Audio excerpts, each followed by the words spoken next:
I'm a consultant pediatrician. I'm very interested in technologies of the future. Thank you for your presentation. I wonder if you could say a little bit more about your vision for opportunities for blockchain in digital health. Yeah. And secondly, I'm a member of the Suicide and Self-Harm APPG. Just wondering how we could join your APPG. Oh, absolutely. I will just get in touch with me, and you can link with the APPG. In terms of digital health, it's something I'm really interested in. I also chair the Health All-Party Parliamentary Group in the Parliament. We've been looking at the progress that we can make. I think we did some work with Estonia. They obviously have really empowered members of their community. They're able to have their health records in a digital format. We're also looking at waiting lists and waiting times, and how there can be collaborations between different departments.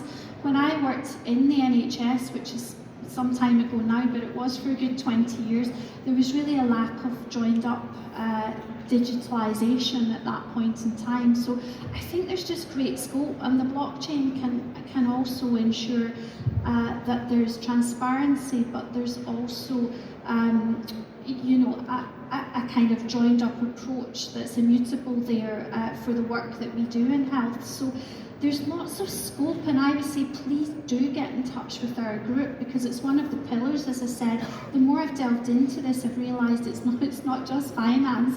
The more my work seems to expand as time goes on, and health is one of the issues that I think, rather than saying we're not going to work in this sector because we're only focused on health in our NHS, can definitely be compatible with driving innovation and change.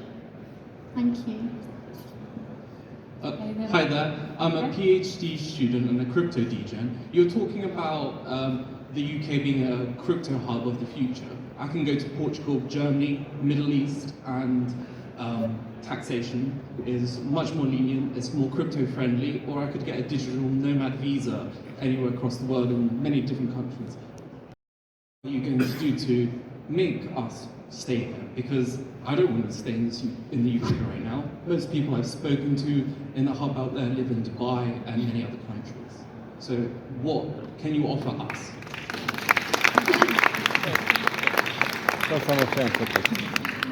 Well, my role, because I'm not a member of the government, is to put those issues to government so they understand that there could be, basically what you're saying is a brain drain from the UK to other jurisdictions if there aren't principles of taxation at least considered in terms of driving innovation to the UK.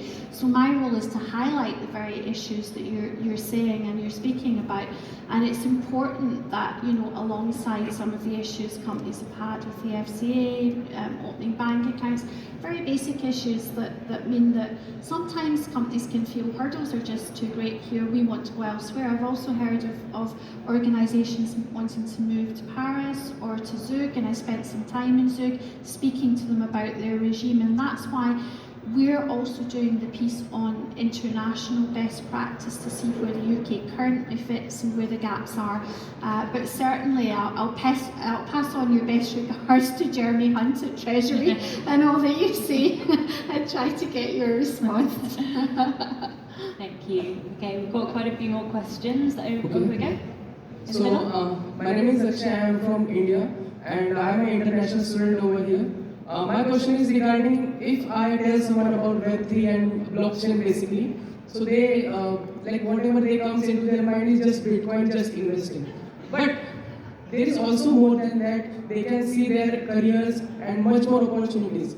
Do our country or you guys are undertaking any kind of a program for let them literate and let them aware of this remarkable technology, because this is why we came to UK. We see our future in Web3 and blockchain, and what support we will get, I want to know from you. Thank you very much. Thank you so much for that question. And yeah, as I said, when I started the All-Party Parliamentary Group, it became very apparent to me that there was, this technology with Web3 and the metaverse going to be driving innovation and change concurrently, and that it was going to be very much interwoven. So we have a specific All-Party Parliamentary Group now, very much focused on this, because it's such a huge sector, I can't cover everything, and I wanted this to have a specific focus and key drivers. So I can put you in touch with that group if you reach out to me just after the panel today. But we're very much working in collaboration. Actually, you know, my job before coming into Parliament was as a psychologist, and I went to open an amazing new therapy which uses avatars to help people who have major mental illness, schizophrenia, to deal with distressing voices in their head. And this has had such success. So I'm aware that you know, this is going to change our lives, but it also has, as I said, those impacts into a lot of the work we do in other sectors, education, health, etc., criminal justice even as well. So it's very, very important that this is done in a joined up way, and I'll put you in touch with that group so you can have, or they can have your expertise and you can collaborate moving forward. And thank you for wanting to come to the UK. UK, you know, has fantastic universities. We have great innovators. We are one of the world leaders in fintech already. So we just need to get the other parts right, and that's what we're working on to drive forward. So we do want to keep you here, or at least have, you know, your specialism and your expertise as part of our group moving forward. Thank you. Thank you so much. Yes, hi, my name is Patrick. I'm a proud Hexaskin. Just a quick question regarding central bank. Oh, I see you. Just regarding central bank digital currencies as Yeah. programmable money. Do you see any conflict between CBDCs and cryptocurrencies in terms of not being able to have some sort of preordained sort of set of rules, how you spend your money, how much I travel, and privacy as well? Do you see any conflict between? I think there are going to be issues, of course, and those have been raised already in the Parliament, round about data protection, round about privacy in relation to people's records, etc. Someone asked me this last week actually, would a CBDC mean that there wouldn't be room for other types of digital currencies? And I don't think so. I think my sense of what's happening is that innovation and development is at a faster pace than we are in terms of what's happening. So we're kind of keeping up, and that where there's use case examples, people will navigate to those, and you know, those companies will be successful.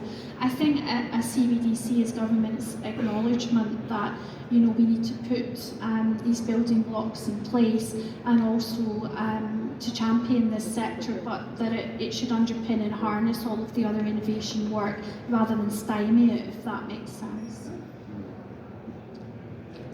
Okay, next question. Hi Lisa, Hashley here, London business owner. Over here. Oh, there you are. Hi. Just a quick one, is there international cooperation that you're dealing with other countries in terms of regulation? Namely, say the US, because they seem to be moving at speed, and there seems to be a sort of dispute between who's regulating what. And I guess only just this weekend the chairman of the SEC seemed to be intimating that Bitcoin will be regulated separately as a commodity aside from the rest of crypto, and he seems to be getting quite aggressive in terms of phrases, unregistered securities, etc. Well, part of the work that we're doing this year is to look at international interoperability, and I think there's going to obviously have to be higher level discussions, you know, G20, etc., looking at these issues, because this is an international issue as much as it is for the UK. But we want to put in place something bespoke here that you know, sets us apart and means that we drive innovation and jobs to the UK. But within that, obviously, there's a sort of government leaders worldwide looking at these issues. In terms of the work of my group, yes, we're looking at that. I've been out to Zug to speak to the Swiss representatives from there and about their journey of education and how they got to where they are. I'm going out to Paris, to Banque de France next month to find out more about MiCA.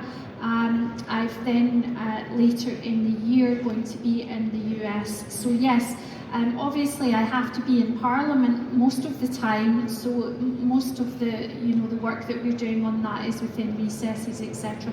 But it's very much a key component to the work that we see moving ahead, and we want to keep abreast of change internationally to make sure that where we are positioning ourselves is compatible. But there's also going to be, I think, as you said, a lot of collaboration across the board, because the issues with FTX, for instance, didn't just affect the US, affected Canada, affected lots of other jurisdictions as well. I had a discussion with representatives from the Japanese embassy just last week about this, and they've been able to refund some of the money that was lost to some of their consumers. So those types of issues greatly interest us, because, as I said, we want to put consumers at the heart of the work we're doing, and it's very, very important we learn from international best practice.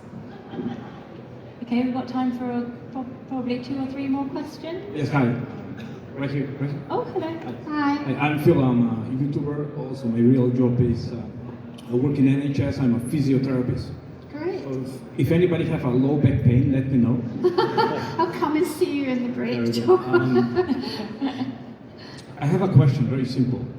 Do you own any cryptocurrency, and if yes, which one? Thanks. Well, people ask me that a lot, and it was a decision that we took at the start of my chairing the group, that whilst I would engage in sessions where we learned about how the sector worked and how cryptocurrency operates, that it was better for me to be objective and not to be an investor, because if I become an investor, so to speak, in cryptocurrency, then when I'm going to speak to government about the work of the All-Party Parliamentary Group, people can quite rightly levy at me, well, you have a conflict of interest in that, so to speak. So for the time being, no, I'm not recommending any particular cryptocurrency, and I do feel that it's important, given the media scrutiny that's particularly on this industry at this point in time, that we sit back in an objective way and are able to look at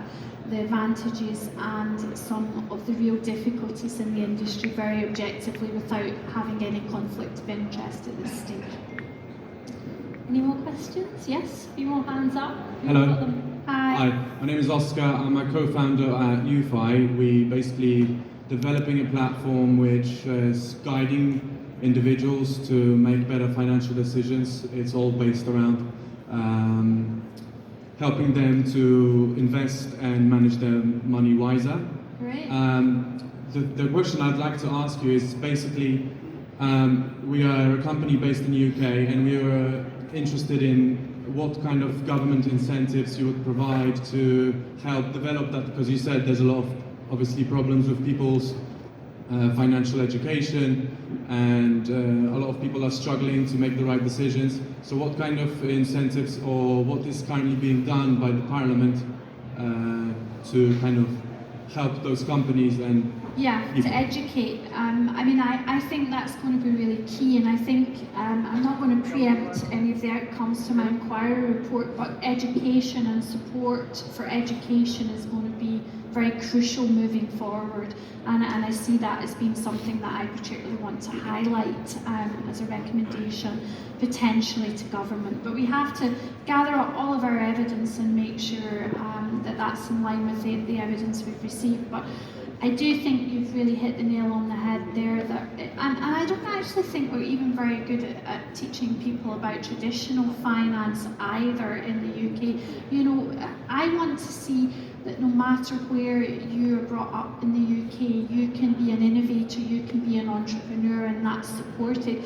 And just now when we go to careers, and my daughter's, she's doing her exams just next year, they teach a lot of people in the UK to become employees. I want to see us also teaching people to become employers, to learn about driving business, to learn about establishing and innovating.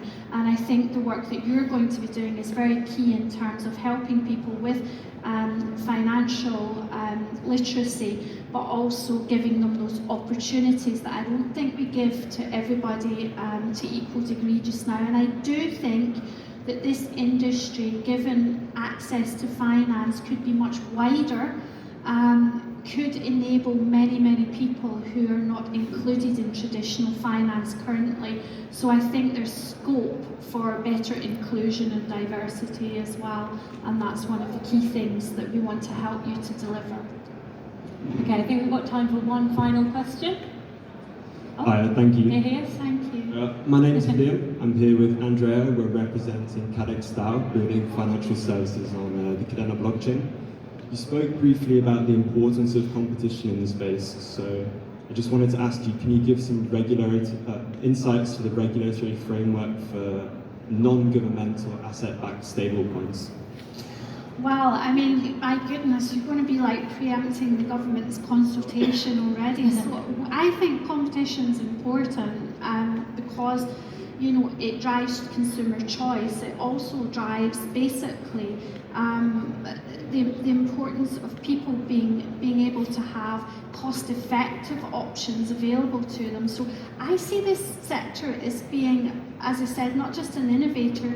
It can be a sector of diversity and inclusion, but also it can be a sector that makes sure that there's faster payments for people, that people are involved in payments, and that, you know, when they're paying for financial transactions, that the competition element can really harness that to make it open to a greater degree of people than currently. I think the traditional finance sector can can be a bit exclusive for many people, particularly in developing countries, I would say. So it takes me on to the issues that I'm seeing. This is not, it's driven by finance currently, our discussions, but it's wider than that. And we in the Parliament, we really want to be looking at the issues that you're bringing to us and such as you've raised today, and speak to me in the break about it, and I'll try to give you a more detailed response. But please do also speak to us about the work you're doing in humanitarian aid. Speak to me about the work in health. We've had some people speak to me about health. Speak to me about science and technology and education, because these are just so key to our future as a UK, and your sector is going to be a very formidable component of that. So competition is important, and I very much believe in that.